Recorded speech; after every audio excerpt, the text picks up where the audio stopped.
Hello students, welcome to Pradis Institute of Education. I, your Rajpriya ma'am, is going to teach you social studies. So let us begin with geography. So today we are going to start with the first chapter. But before we start, शुरू करने से पहले we must know, हमें ज़रूर पता होना चाहिए कि आखिर हमारे एग्जामिनेशन में कौन कौन से चैप्टर्स आने वाले हैं. So we have total 7 chapters in our geography syllabus. हमारे जोग्राफी सिलेबस में टोटल 7 चैप्टर्स है, जिसमें से फर्स्ट चैप्टर है रिसोर्सेस एंड डेवलपमेंट, जो हमारे एग्जाम में आने वाला है. Then we have the second chapter forest and wild life, जो कम्प्लीटली स्कूल के पीरियोडिक टेस्ट में होगा, बोर्ड में नहीं आएगा. So we are not needed to study this. हमें इसको पढ़ने की ज़रूरत नहीं है अगर हम बोर्ड को टारगेट कर रहे हैं तो. Then we have water resources, जिसमें से सिर्फ मैप वर्क आने वाला है आपके बोर्ड एग्जामिनेशन में. ओके, सो आपको एक मैप लिस्ट प्रोवाइड की गई है, जिसमें से जो डैम्स है हमें सिर्फ उसके बारे में उनको मार्क करना समझना है. Okay, then we have the chapter number 4 agriculture. So till this chapter number 1 and chapter number 4 in total exam में आने वाला है. Chapter number 3 in map work form exam में आने वाला है. And chapter number 5, 6 and 7 minerals and energy resources, manufacturing industries, lifelines of national economy. ये 3 chapter हमारे टर्म 2 में आने वाले हैं. सो हमारे लिए टर्म 1 में टारगेटेड है ये first and fourth chapter, third chapter का map work. And today we are going to start with chapter number 1 resources and development. So let us start targeting the term 1 syllabus. So this is going to be an introductory class. आज हम class में थोड़ा सा chapter का introduction देखेंगे, जिसमें हमें ये पता चलेगा कि इस चैप्टर में हमें क्या पढ़ना है and what are the topics we are going to counter throughout this chapter. Okay? And we must know before starting the chapter कि हम आखिर चैप्टर पढ़ क्यों रहे हैं. ओके, एग्ज़ाम में मार्क्स अटेंड करने के लिए, मार्क्स लेने के लिए और अच्छा रिजल्ट लेने के लिए. But apart from that, okay, numbers के अलावा भी चैप्टर्स को स्टडी करने के पीछे कोई रीज़न होता है. So before studying any chapter हमें ज़रूर पता होना चाहिए कि वो चैप्टर आखिरकार हम पढ़ क्यों रहे हैं. So why we have to study this chapter? We should study this chapter to understand the value of resources. Okay, resources का value जानने के लिए हमें ये chapter study करना है, and the need for their judicious utilization and conservation. हमें पता होना चाहिए कि हम रिसोर्सेज को कितनी सही तरीके से यूज़ कर सकते हैं, क्यों उनको सही तरीके से यूज़ करने की ज़रूरत है, क्यों उन्हें कंजर्व करना ज़रूरी है. This all we are going to understand through this chapter. So this is the main goal behind studying this chapter. Am I clear? I am better. Okay okay, so what are the topics we are going to study in this chapter? In this chapter, we'll be talking about these topics. Types of resources. First of all, we will talk about the types of resources. Yes. Then we will talk about the development of resources, the Rio de Janeiro Earth Summit, which took place in 1992, and the outcome of this summit was the Agenda 21. इन सारे topics में से question आते हैं, so we cannot miss any topic. हम किसी भी topic को miss नहीं करेंगे. And yes, while studying the topics, जब भी हम किसी टॉपिक को स्टडी करेंगे तो उससे जो क्वेश्चंस एग्जामिनेशन में आ सकते हैं, जो ऑब्जेक्टिव्स आ सकते हैं या जो सब्जेक्टिव क्वेश्चंस फॉर्म हो सकते हैं, that I will tell you meanwhile the discussion. Okay, then we will need to study the resource planning, conservation of resources, land utilization. Okay, till here we'll be talking about resources, but इसके बाद थोड़ा सा topic change हो जाता है और हम specifically focus करने लगते हैं लैंड, जो हमारा एक इम्पॉर्टेंट रिसोर्स है, जो हमारे नीड्स को 95% तक फुलफिल करता है. Yes, 95% of our needs gets fulfilled by using the land resources. Okay, तो हम यहाँ से land utilisation, land use pattern in India, India में जो जितना भी लैंड रिसोर्स अवेलेबल है वो कौन कौन तरीके से, किस किस तरीके से यूज़ होता है, that we are going to understand. And then will be focusing on soil. Okay, okay, in the discussion I tell you what is the difference between land and soil. अब आपके दिमाग में चल रहा होगा कि अच्छा लैंड और सॉइल में डिफरेंस होता है. यस होता है, ठीक है, that also I tell you. And then we have the soil erosion and conservation. This is the last topic of this chapter. So these many topics we will study and discuss in detail in our videos or lectures. Okay, in this video we'll be discussing about the definition of resources, the definition of development, and how these two are connected. How these two resources and development are connected. क्यों हमारे chapter का नाम resource and development है.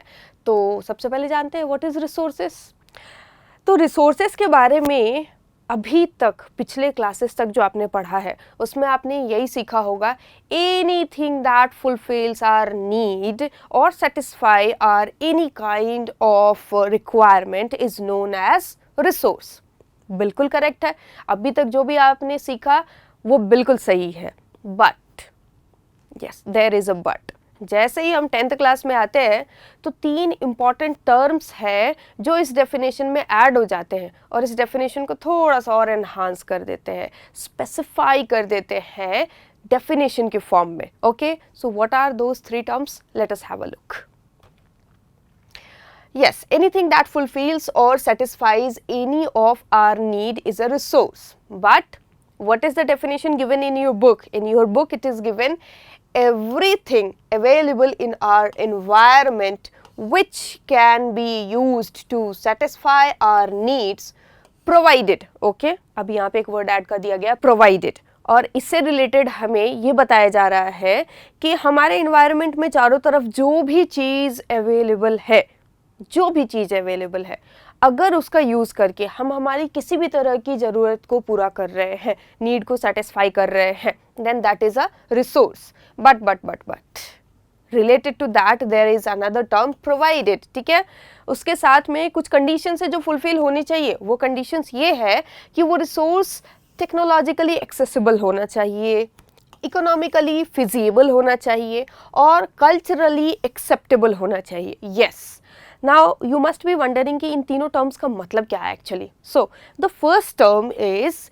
That the resource should be technologically accessible, यानी कि हमारे पास जो भी प्रेजेंट टेक्नोलॉजी है, टूल्स है, इक्विपमेंट्स है, जो भी हमारा टेक्निक्स है, उसके थ्रू हम उस रिसोर्स को एक्सेस कर सके, तब भी वो रिसोर्स कहलाएगा. The first condition. Then the second condition is economically feasible, यानी कि उस रिसोर्स को अक्वायर करने में हम जितना भी एक्सपेंसेस कर रहे हैं, जितना भी खर्च कर रहे हैं, जितनी भी मेहनत लगा रहे हैं, यानी कि जितना भी कैपिटल इन्वेस्टमेंट कर रहे हैं, क्या उसकी वैल्यू, क्या उस रिसोर्स को अक्वायर करने के बाद उसकी वैल्यू वाकई में हमारे लिए प्रॉफिटेबल होगी. ऐसा तो नहीं है कि हम वाटर से ऑक्सीजन जनरेट कर रहे हैं और उस ऑक्सीजन को जनरेट करने में हमने इतना सारा पैसा लगा दिया कि वो जो ऑक्सीजन निकला है एक्चुअली में उसकी वैल्यू उसके सामने कुछ भी नहीं है. तो वो इकोनॉमिकली फिजिबल होना चाहिए. हम जितना भी एक्सपेंस उसके अक्वायरमेंट में करें, उसे पाने में करें, वो एक्चुअली में सही होना चाहिए, तभी जाकर के वो रिसोर्स कहलाएगा. And then the third condition is that resource should be culturally acceptable. That means कि हो सकता है कि हम हमारी किसी नीड को फुलफिल करने के लिए कोई रिसोर्स का यूज़ करते हो, लेकिन अगर हमारे सोसाइटी में, हमारे कल्चर में उससे सही तरीके से एक्सेप्ट नहीं किया जाता है तो भी वो एक रिसोर्स नहीं हो सकता है. एक बहुत ही एक्सटेंट पे जाकर के I am giving you the example, there are many tribal people in the world who eats humans. ठीक है, जो इंसानों को भी खा जाते हैं as a food, but is it acceptable in our society? No, not at all. कहीं भी एक्सेप्टेड नहीं है हमारे जनरल सोसाइटी में. बहुत ही वो एक्सटेंटेबल ट्राइबल पीपल है जो ऐसा करते हैं, तो हमारे सोसाइटी में तो ये एक्सेप्टेड नहीं है. So in such situation humans as a food resource नहीं हो सकते, राइट? कहीं पे है लेकिन हमारे लिए नहीं हो सकता है, तो ये कल्चरली एक्सेप्टेबल नहीं है. That is the thing is written here. Resource के जो डेफिनेशन है उसमें ये 3 टर्म्स इसीलिए ऐड किए गए जिससे हमें ये समझ में आता है कि कोई भी चीज़ हमारे इन्वायरमेंट में अवेलेबल है और वो हमारे लिए रिसोर्स है अगर वो टेक्नोलॉजिकली एक्सेसिबल है, इकोनॉमिकली फिजिबल है एंड कल्चरली एक्सेप्टेबल है. Okay, so this is the definition you must remember and these are the 3 terms you must remember to add in the definition. Okay, so now I hope you have understood what is resource. Since you have understood about resource, we must talk about development. Yes. So, do you know what is development? Yes, you know. Any type of progressive change or growth is known as development. Okay. The process of transformation of things available in our environment involves an interactive relationship between nature, technology and institutions. What is written here? कि वो जो change है, वो जो transformation है, positive change या growth जो आता है किसी भी चीज़ में, किसी भी सिस्टम में, जिसे हम डेवलपमेंट कहते हैं, उस प्रोसेस में 3 तरह के अलग अलग एंटिटीज़ का आपस में इंटर रिलेशनशिप होता है. वो एंटिटीज़ है नेचर, टेक्नोलॉजी एंड इंस्टीट्यूशन. इन तीनों ही डिफरेंट एंटिटीज़ का आपस में रिलेशनशिप स्टैब्लिश होता है थ्रू ह्यूमन बींग्स. ओके, तो रिलेशनशिप स्टैब्लिश करने का जो इंटर रिलेशनशिप स्टैब्लिश होगा उसका मीडियम होते हैं human beings. Okay, so human beings interact with nature through technology and create institution to accelerate their economic development. Okay, in this statement it is written here.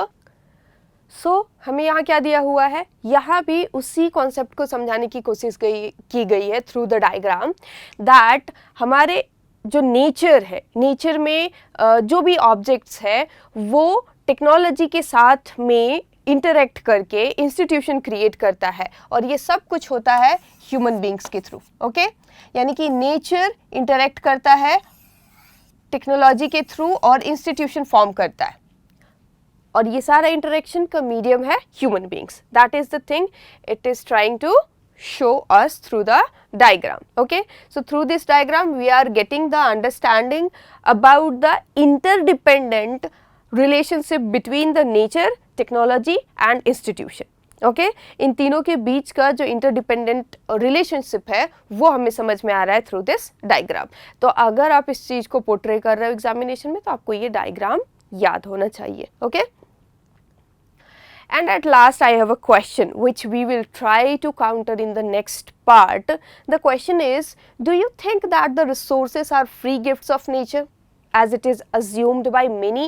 बहुत सारे लोग ऐसा मान लेते हैं कि जो भी नेचर में रिसोर्सेस है वो तो फ्री गिफ्ट है नेचर का. क्या आपको भी ऐसा लगता है? If you think so, then let me tell you no. Okay, they are not. जो भी नेचर में रिसोर्सेस अवेलेबल है वो नेचर का फ्री गिफ्ट नहीं है. क्यों नहीं है?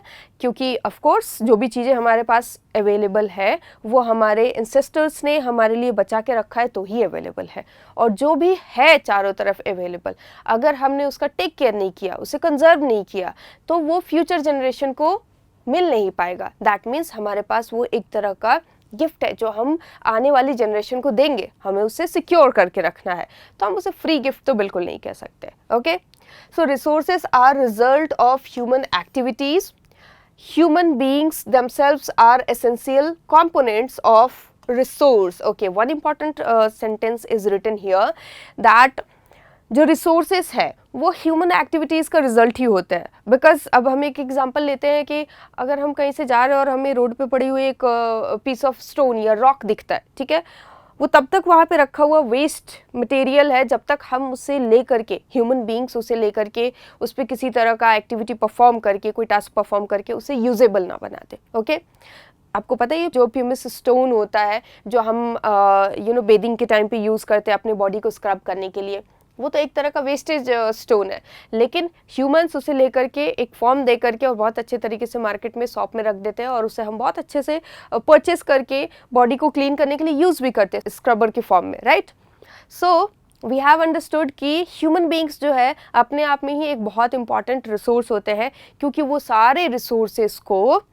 नेचर से लेकर के ट्रांसफॉर्म करके उसे यूजेबल बनाते हैं. Understood? So yes, it is written here, they transform material available in our environment into resources and use them. So humans are very important part of the resources. So what we have understood throughout the lecture, we have understood that what is resource, definition of resource, and what is development, and what is the relationship between the nature, technology and institution, and how human beings becomes the medium for that interaction, and at last we discussed about resource a little bit. Now in the next part we will be talking about the types of resources, development of resources, and as I told you, there are many topics in the chapter which we need to counter. That all we will study in the coming lectures. Till then, thank you, bye bye, take care of yourselves, and yes, keep learning.